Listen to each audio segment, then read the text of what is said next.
हिंदी और इंग्लिश में देख लेते हो तो मुझे नहीं लगता कि आपको यह परेशानी होगी कि एग्जाम में क्वेश्चंस कैसे आते हैं और उनका आंसर क्या है, कौन कौन से चैप्टर से क्वेश्चंस आते हैं। ये भी सारे क्वेश्चंस देख लीजिएगा और इस 30 क्वेश्चंस की अगर वीडियो को आप पूरा कर लेते हैं या कर लेती हैं तो मुझे ये पूरा भरोसा है एग्जाम बहुत अच्छा जाएगा। पहला क्वेश्चन आपके स्क्रीन पर है। कहता दोस्तों, निम्नलिखित में कौन सा ऊर्जा का परंपरागत स्रोत है।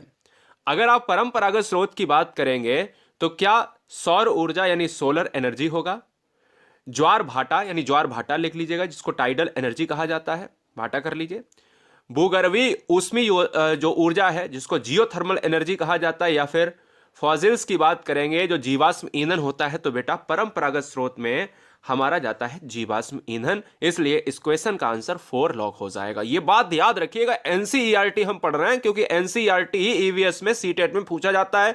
इसका सिलेबस बहुत अलग तरीके से चुना जाता है। दूसरा क्वेश्चन आपके स्क्रीन पर हर बच्चा जानता है, अगर नहीं जानते हो तो आप जान लीजिएगा। Which of the following dish is popular in Hong Kong. Hong Kong में निम्नलिखित में कौन सा भोजन लोकप्रिय है। लोकप्रिय की बात करें तो हर राज्य में, भारत के हर राज्य में अलग अलग के व्यंजन बनते हैं। इसी तरीके से वर्ल्ड लेवल पर भी क्वेश्चन सीटेट में पूछे जाते हैं। लिंगहू फेन की बात करें तो आंसर बी चला जाएगा। हांगकांग में लिंगहू फेन कहा जाता है। लिंगहू फेन एक भोजन जो है, एक डिश है, और ये दोस्तों सांप को काटकर बनाई जाती है। सांप की एक डिश है। आप ये देसी भाषा में कह सकते हो कि जो सांप की सब्जी है उसको लिंगहू फेन या उसको एक डिश कहा जाता है।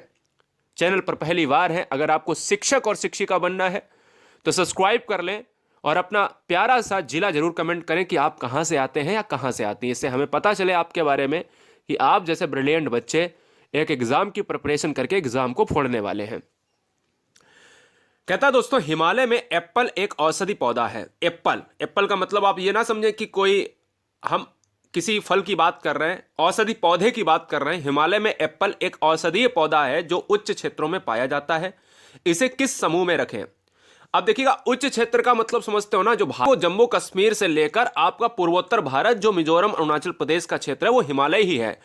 अगर भारत पूछा जाए कि भारत की सबसे नई पर्वत श्रृंखला कौन है तो हिमालय, और दूसरा क्वेश्चन ये पूछा जाए कि भारत की सबसे पुरानी पर्वत श्रृंखला कौन सी है तो अरावली। फिलहाल क्वेश्चन नंबर तीसरे का जो आंसर है वो चौथा, यानी यहां पर क्या हो जाएगा, संकटपन्न हो जाएगा, क्योंकि ये संकटपन्न यानी संकट संपन्न के साथ चला जाएगा। और ये दोस्तों किस समूह में रखेंगे, जो चीजें हमें कम मात्रा में देखने को मिल रही हैं उसको संकटपन्न या संकट संपन्न में रखेंगे। क्वेश्चन नंबर 4, हमारे सौर मंडल में कौन सा ग्रह पृथ्वी से छोटा है। मंगल, बृहस्पति, बुध और शनि। अगर आप पृथ्वी से छोटे की बात करेंगे तो बेटा कौन सा हो जाएगा आंसर, बताइएगा, फटाफट बताइएगा, जल्दी से कमेंट कीजिएगा। बहुत सुंदर। चलिए, तो साफ आंसर हो जाएगा मेरे लाल कि आप मरकरी को लॉक करेंगे, यानी बुध को लॉक करेंगे। क्लियर है। याद ये भी रखना है इसकी तुलना चंद्रमा से भी की जाती है जो एकमात्र क्या है, उपग्रह है पृथ्वी का।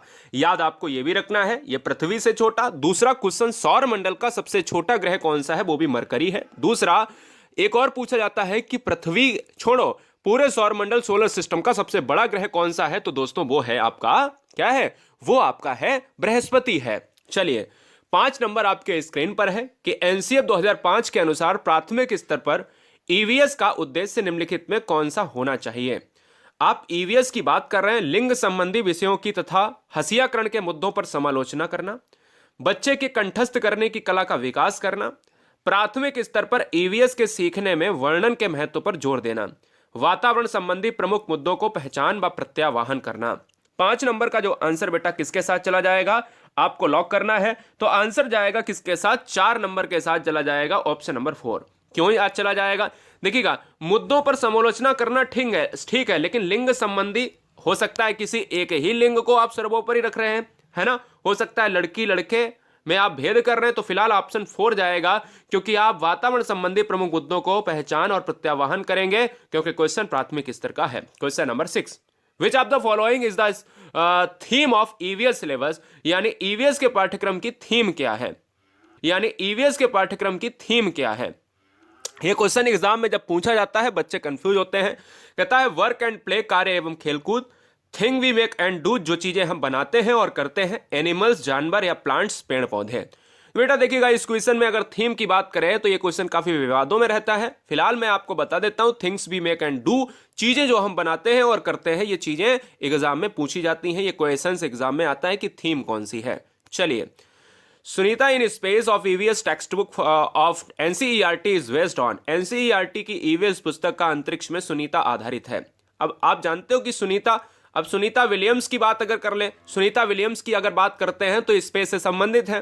फिलहाल अगर हम देखें यहां पर क्वेश्चंस कुछ अलग है। क्या है डेकोरेट किया है? ऑप्शन है पहला रोजमर्रा की चुनौतियां, दूसरा है असल जीवन की घटनाएं, तीसरा, ये एनसीईआरटी है दोस्तों, real people and their experience, यानी वास्तविक लोग और उनके अनुभव और वास्तविक स्थान। 7 नंबर का जो आंसर है दोस्तों, यही हो जाएगा जो अनुभव। याद रखिएगा, अंतरिक्ष में सुनीता आधारित है, तो हम यही कहेंगे कि एक स्टेटमेंट, एक थीम, एक प्रकरण दिया गया, तो इसका आंसर हो जाएगा वास्तविक लोग और उनके अनुभव। ठीक है ना, ये बात याद रखिएगा। चलिए क्वेश्चन नंबर 8, खाद्य पदार्थों के खराब होने तथा अपव्यय को संबोधित करने के लिए निम्न में कौन से संसाधन का सुझाव उपयुक्त है? अब देखिएगा, जो खराब होने की बात करी जा रही, जो फूड है हम लोग खाते हैं डेली में, तो अब संसाधन की बात की जाए, ये क्वेश्चंस कठिन लेवल के क्वेश्चंस में आते हैं। पहला है परिवार के अनुभव एवं पारस्परिक क्रियाओं को खाद्य परीक्षण से संबंधित व्यक्ति से साझा करना। दूसरा है इस विषय पर श्रव्य दृश्य सामग्री का प्रयोग करना।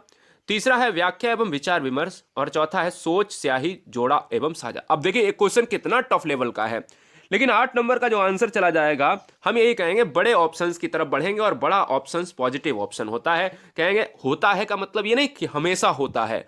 याद ये रखें कि पॉजिटिव आंसर है या नहीं है, परिवार के अनुभव एवं पारस्परिक क्रियाओं को खाद्य परीक्षण से संबंधित। अब जब तक कोरिलेट नहीं करेंगे, जब तक जोड़ेंगे नहीं चीजों को, तब तक।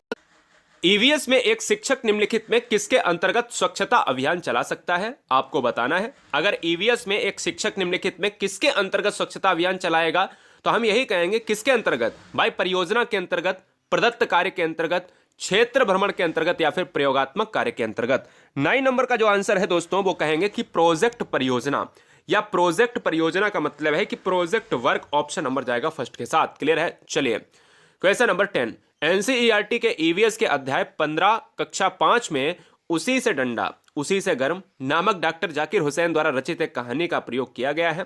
अब ये क्वेश्चन एनसीईआरटी की है। अब एनसीईआरटी में अगर देखा जाए तो क्वेश्चन आप कहोगे कि सर एनसीईआरटी क्या होता है, तो ये एनसीईआरटी है। एनसीईआरटी का क्वेश्चन है कि भाई नामक डॉक्टर जाकिर हुसैन द्वारा रचित एक कहानी का प्रयोग किया गया है।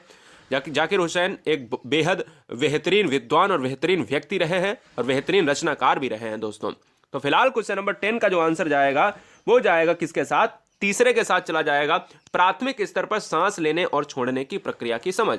सांस लेने की जो प्रक्रिया है और सांस छोड़ने की जो प्रक्रिया है, उस पर ही यह पाठ आधारित है, जिसकी यह थीम दी गई है। ठीक है। ईवीएस की शिक्षा में रचनात्मक मूल्यांकन का संचालन करने का सबसे उपयुक्त उद्देश्य क्या है? विद्यार्थियों की मात्रात्मक एवं गुणात्मक प्रगति को संबोधित करना, विद्यार्थियों की विषय अनुसार प्रगति का आकलन करना, विद्यार्थियों को अंक एवं श्रेणी देना, या विद्यार्थियों को अगली कक्षा में पदोन्नत करना। अच्छा, कौन सा नहीं हो सकता है? पहले तो आप दिमाग लगाओ। हम यही कह सकते हैं दोस्तों, पदोन्नत करना क्या हो सकता है, अंक देना क्या हो सकता है, क्या बताइए? अगर आप देखोगे यहां पर इस क्वेश्चन नंबर 11 में, तो आपका जो आंसर आएगा वो क्या चला जाएगा? अब रचनात्मक मूल्यांकन आप कर रहे हो।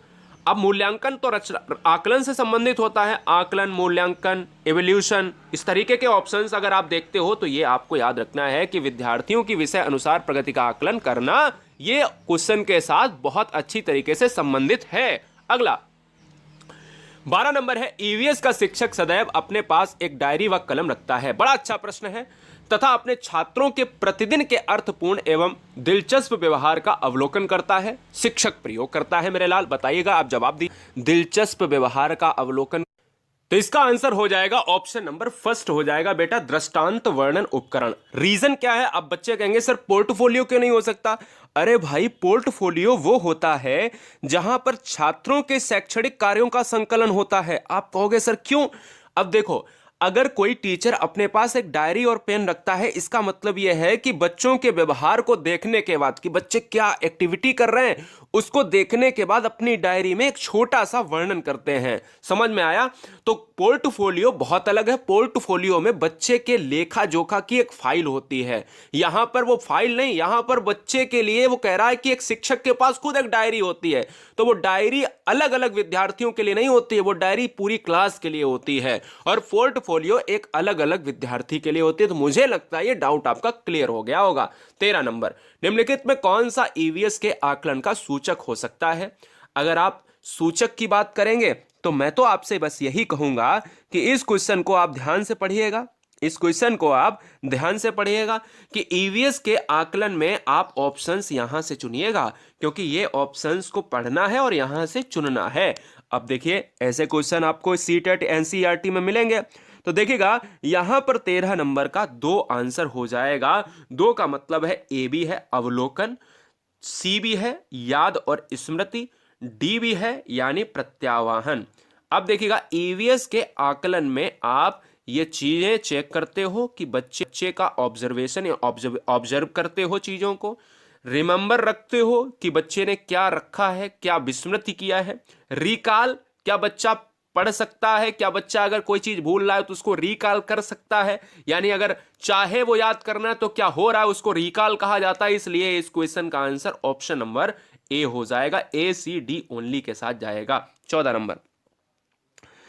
नंबर देखिए क्या होगा, बताइएगा, जवाब दीजिएगा, आंसर क्या हो सकता है। 14 नंबर कह रहा है कि ठोस अपशिष्ट पदार्थों के निस्तारण की निम्नलिखित विधियों में से किस विधि से वायु में प्रदूषण फैलता है? अगर वायु में प्रदूषण फैलेगा बेटा, क्या भूमि की भराई से होगा, कंपोस्ट से होगा, कृमियों से खाद बनाना या भस्म करना? तो मैं तो यही कहूंगा कि चीजें जब धुआं में होंगी, जब आप चीजों को यहां पर क्या होगा, इंक्रिनेशन होगा दोस्तों, तो वहां पर आप प्रदूषण की बात कर सकते हो। भूमि की भराई, कंपोस्ट और कृमियों